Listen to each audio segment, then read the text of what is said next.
Man, how y'all guys doing, man? Hey, this is Mr. Keep It Real Real Estate. Of course, my channel, man, was put together to bring you the real estate in the real and raw fashion, man. Whoa! Who knew I would make it this far? They hated, they never believed me. Yeah, I would never drop the ball. I know I make it look easy.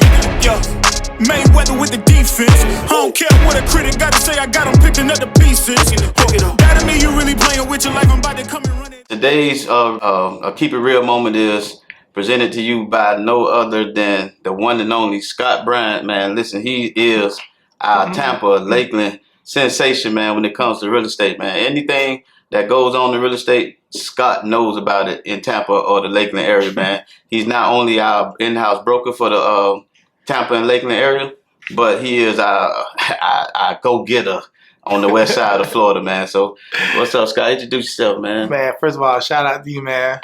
Yeah, I mean, y'all did good coming back. But anyways, first of all, it's an honor, man, to be here. I'm Scott Bryant, broker associate at Combs from the Realtor Group, team lead over the Tampa office, serving Central Florida. Anything that comes down south has to go through Leroy. So just honored to be here, man. Let's talk. No worries, man. Hey, look, what I want to talk to my audience about today is we pretty much started in the same era, I would say. I think you actually got your license before me, but with Combs from here, I actually started probably a little before you. I think you came on maybe a year after Emmett really got the company off. Was it a year after? Yeah, it was about a year later.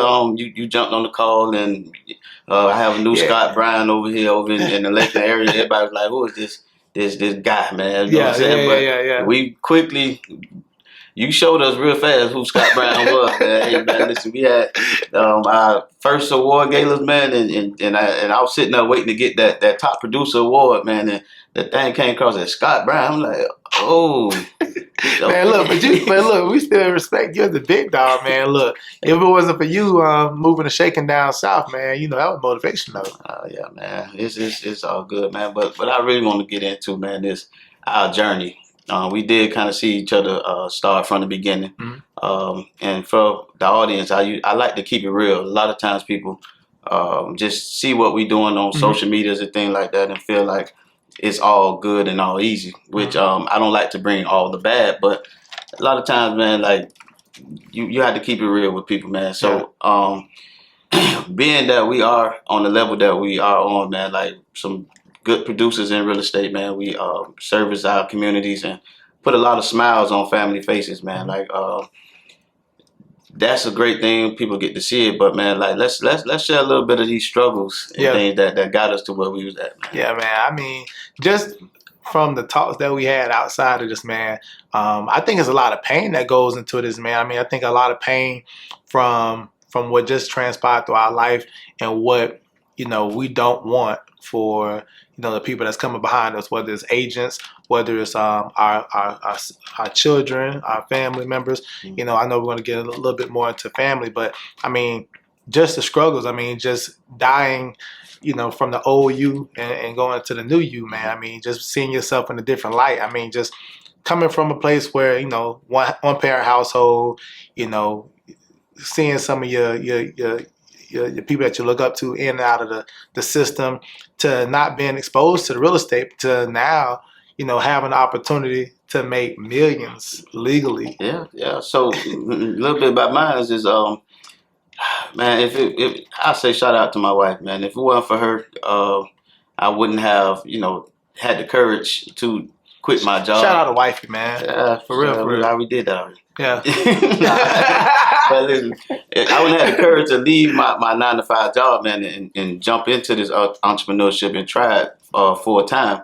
It was very rough in the beginning, man. Look, I got my pawn shop, man, on speed dial, man. I don't know how many times you went real. It's real. Okay. It's real. Yeah. That Rolex job I said, hey, that thing was in and out sometimes, man. You know what I'm saying? Because as a man, I feel like, man, you know, we can't, even though our wives or our significant others give us the motivation or give us the okay to do things, they'll try to hold it down. A lot of times what we have inside us is that man's just drive, man, to not have to lean on your spouse, you know what I'm saying? So, man, there's a lot of stuff I did behind the scenes that that she don't know just to stay afloat, man, to keep the bills going, so I don't have to really stress her or whatever, man. But fast forward into when the business actually started taking off, is it was promising, and it was very, a wonderful thing to see, man, that you were able to accomplish such a great goal, man, to getting your dreams and your visions into moving into full gear. You know what I'm saying? I remember. I remember it was times like maybe a month out towards the end of the year. I would literally sit back and tell my wife, "All right, man, babe, we're gonna save 5,000 at the end of the year." And then I remember the next year, I said, "Babe, we ended that year with 5,000. We're gonna save 10,000." So it was funny. Like I saw where I was going. This is pre-real estate. It was just funny just having those conversations. And now we're like, we're gonna save 100,000 this year, or this. And it's like it's funny because I remember when I wanted to leave my job. And I remember those conversations. The pressure wasn't always more supportive. It was more so, "Hey, are you sure you want to leave? Right. Are you sure you just don't want them to fire you?" Type of things. And it wasn't the fact that she didn't believe in me. It was the fact that the security level, and she knows me. I'm very hard on myself too. So she was looking out for the best interests of both of us. But just really like chasing this dream and kind of seeing things working out in our favor. You just don't know. Right. But shout out to my wife, man. She she came around, man. Yeah, they the ones that see them struggles, man. Listen, like firsthand. If nobody know something is wrong with me, Your wife it's knows. my wife know. You know what I'm saying? And I still tell her to this day, ain't nothing wrong with me, man. Leave me alone, watching football, whatever. But man, it be them times, even now into our career, man, where we, are prospering and doing good, man, by servicing our communities and stuff like that. A lot of stuff bother us. Just that alone, like I have one deal where it was supposed to close right before Christmas. I mean, everybody going Christmas break, the banks and everything. So right before that hit, we had the closing day scheduled, man, and that file didn't close because of holidays. No, not because of holidays. During the pandemic, it was hard for customers to get their transcripts from the IRS. And the way that this person amended their taxes, it just looked like they did it to go into contract on the property. So that's crazy. The bank wasn't, really saying that they were trying to manipulate the system, but they were just like, give us the transcripts and we'll close this file. We couldn't get the transcripts, man. The seller, man, bless the seller. He waited a long time for us, but it just came a time where he just had to go ahead and cancel our deal and go with another one. It had to be a buyer's market. Yeah, but it was right before Christmas, man. It wasn't. So what I'm trying to say is it's not always about finances, man. A lot of time my passion is behind helping people get to where they're trying to go. And man, look, right before Christmas, it was a great success story for me, to let people know that these people closed on their house right for Christmas. They were home for the holidays. Yeah. And it didn't happen, man. Like, I don't know if they knew, but man, that hurt me to the core. Like, I talk about it to this day, man, because that's like one of my worst experiences in the real estate industry as of right now. And it had nothing to do with me losing money. Right. Or not having money. It was everything to do with these customers not able to move their kids into their room, man, and stuff like that for Christmas, man. So it's a lot of struggles, man, that come with this business, man. But you gotta be able to overcome them and know that there's a light at the end of the tunnel. And I like to say that for our team and our agents, we are an example of that light. You know what I'm saying? Because a lot of them is in the position where we was at in the beginning. You know what I'm saying? I remember vividly when you said, man, listen, I had anxiety attacks, man, when the pandemic came, you know what I'm saying? Because you weren't able to go. Let's talk about that, man. First off, man, shout out to you because, I mean, it shows the longevity of a realtor in this field to transition to be a broker, to actually do this full time. It shows that this person cannot wholeheartedly be selfish. This person has to care for their clients, has to care for the transition of either putting them into another house or making sure the transaction goes great. I mean, yeah, man. I mean, I'm wired different, man. We're both ex-athletes, so we thrive on doing our job. Our part in the team. And yeah, man. When the pandemic rolled around, man, if it wasn't for you, Emmett, Tremaine, starting that group chat, man. I remember at one point I was still out showing houses, and I started to see all my clients have masks on. And I was late. I was a late bloomer. I remember stopping one time. I was in Port St. I was not Port St. Louis. It was Port Charlotte. And I was showing, and I remember getting out, and I started looking around, and I saw everybody had a mask on except for me. Now at this point, I didn't watch news, right? So I was like really not big on watching TV, just being productive. And I asked my client, I said, should I be wearing a mask? And they shrugged their shoulders like, hey, I mean, it's out here, right? Yeah. So I remember I got home that day. I cut on the news. I said, babe, I'm going to start watching the news. And all the symptoms and all the things they say that you can have, man, that thing started like just getting to my head. And then out of nowhere, they said there's a potential lockdown. And that, I'm starting hearing all these stories. You can't come out the house, can't do this. I was like, what? I can't go out and feed my family? Oh, yeah, that will put a lot of pressure on you. Oh, bro. Me and you have similar paths in real estate, man. Of course, I started out with it first involving, I ain't gonna say started out involving me and Kiana, my wife, started in real estate together. So we didn't actually brand as a team right out the gate, but we eventually led the way. Yeah, we eventually branded as a team, man, and that was a great impact for me. I know it was a good vision for a lot of people that was watching our journey because you have couples a lot of times that people want to purchase a home, anything like that. People love a power story. Yeah, they were already couples, so they were more willing to deal with a couple that appears to have all their stuff together and everything like that. So I think we did a great job of actually putting that vision out there as a power team, a husband and wife team. For me, just pushing Kiana to just elevate to her potential was my main struggle, and it was a struggle indirectly because transitioning to the broker role that I am now, right? We have a lot of team members that we have to make sure that they succeed as well. Absolutely. Being that me and Kiana started out together, shout out to you for that too. Yeah, thank Big you. Team, huge team. Yeah. So being that we started out together, I somewhat expected her to be on a much higher level than she actually was. But because I neglected her in the beginning, out there grinding, trying to get the business out the ground while she, did the in-house stuff, I neglected the fact that she wasn't getting the experience or the education that I was getting throughout the time we lived. So that kind of caused a little conflict in our team work because I didn't understand how she would ask me a question that I expected her to already be able to conquer. Right. So it came to the point where you help everybody more than you help me, things like that. And I didn't understand that, man. Yeah. But now sitting back and actually evaluating and looking at the position she played in our team, she wasn't supposed to be on the same level of education or experience as me because most I was in the field, she was in the back end doing the paperwork and stuff like that. So just transitioning and moving forward to now, she's 100%, man, holding it down on her own, man, actually closing deals. And I'll never forget her first deal that she did about 3 years ago. That's what's up. I was pissed off that deal closed so easily, so effortlessly. Like, how did this happen? You supposed to go through these struggles, man, but it closed, man. I'm talking about it closed less than 30 days. Like she was like, wow, like this. I said, yo, it's not how this go. How big that check was? Oh, it was a nice check. It was a nice check, but I mean, I think she started realizing maybe after like her 5th or 6th deal okay, yeah, this would be what we're talking about. Like this ain't all easy, man. But shout out to her, man. She does a great job, man, and she's actually came into her own. Well, I say, man,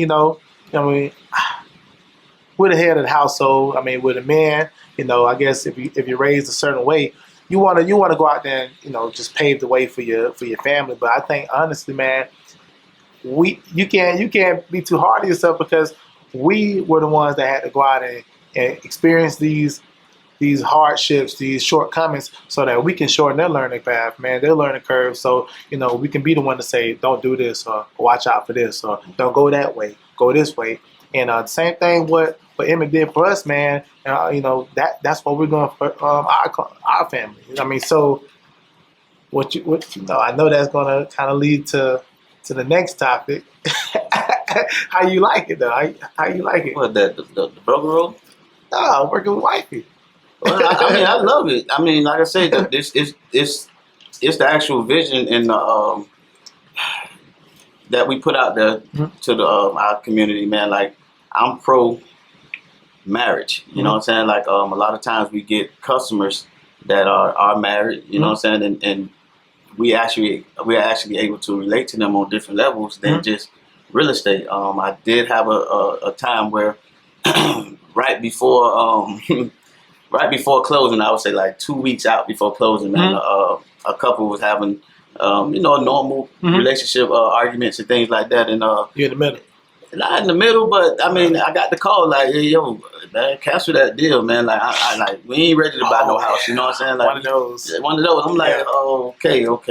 So we 2 weeks away from closing. We do have this escrow. So I said, "Listen, man, how about you and your wife? You know, if she's willing, yeah, the escrow tied up. Come to the house. Come to our house, man, and we sit and have a talk." So I talked to the wife; she was willing, and that was major. Of course, he was willing. He man, in relationships, people don't want to. They just be talking, you know what I'm saying? Like, and I know it because we all did the life of a realtor. We're more than realtors, man. We therapists, relationships. So they came and we had wine and stuff, man. Sat there and talked, and actually, they actually was able to hear some of our past experiences and arguments and things like that, and understood.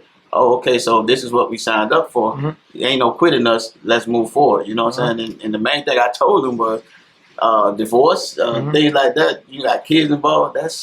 That comes at a big expense. And right now, y'all got $7,000 in escrow. That's gonna be your first expense right there because that money is gone. I like how you did that because you built that rapport first, but you had to explain the reality. I mean, there's a lot of things that we try to safeguard the clients because I mean it's more than just a transaction. But once you get escrow involved, you get past a certain stage for your inspections, your appraisals, and you locked in. So sometimes just backing out, it sounds too good to be true. And it is. A lot of times it is too good to be true. I mean, you have to have a great realtor, man, to make sure that they guiding you in the right directions, man, because what we do as real estate agents, we are like, we are y'all army, man. We the frontliners. Yeah. Once you enter into those contracts, if I'm your buyer's agent, I'm protecting you from losing your escrow. If I'm your seller's agent, I'm protecting you from going 30 days and just wasting your time without selling your house. So at that point, I'm focused on taking someone's escrow unless they actually close on the house. You know what I'm saying? So that's the nature of our business, really, because you don't know the back end of all these things until you decide to wake up and say, you know what, I don't want this house no more after like a whole 20 days. So. Man, look, I say, man, look, just kind of going back. I mean, my first love was football, and I played linebacker. I mean, where I'm from, I did pretty good at just, my job, playing linebacker, right? I was always just more of a team player, right? But then as I found my passion in real estate, and then as I continued to be successful, I saw my wife grew a liking in the business, and that showed just a I don't know. It showed me personally, like, man, my wife is willing to leave her job to come out and work. So, I love the fact that I'm working with my wife. But did I want her to go cold turkey and quit? It kind of reversed back to when I quit my job, right? Quit her job, okay. She quit her job on full time. But you know what that showed me? It showed me that, she sees a level of experience that, I could come in immediately and add value. And that's what she did. But I mean, working with her has transpired my business so much. I mean, outside of just becoming a broker, but just working with her full go, she's taken so much off my plate. Now she, granted, I can do a little bit more with the training. So I'm like you in a way where, I do maybe neglect certain areas of training because I expect her to be a little bit ahead because she's seen me do this for so many years. But she's coming on and she's doing what she did. Man, what my wife did, man? She bought me some roses, man. What? Look, bro, for no reason. I was like, what you buy? It goes back to they know what's going on, right? They know how much we put in to our clients and how much we invest into our clients. It's not about getting paid. How Wayne do it? Ooh. Got you some roses. You got some roses, bro. Hey, man. So, I'm like, who got you roses, girl? we ain't gonna go too long, man. We like to keep it. We like to keep it real, raw, and honest, man. Listen, if we ain't said it, I'm saying it for all men who's thinking it. We appreciate you as our wives. We appreciate you taking care of the kids. Shout out. Making sure food is on the table, and taking care of your real estate and whatever other business you have, man. So The kids. yeah, and I ain't never got no roses, but I appreciate Scott getting some roses from his wife, man. So Hey, them roses for all of us, man. Don't be petty. See y'all next time, man. Any comments, anything you want to leave, man, just, drop it in the comments box, man. And we look at them, man. We share them. We always on our social medias, man. And y'all take care. Think big.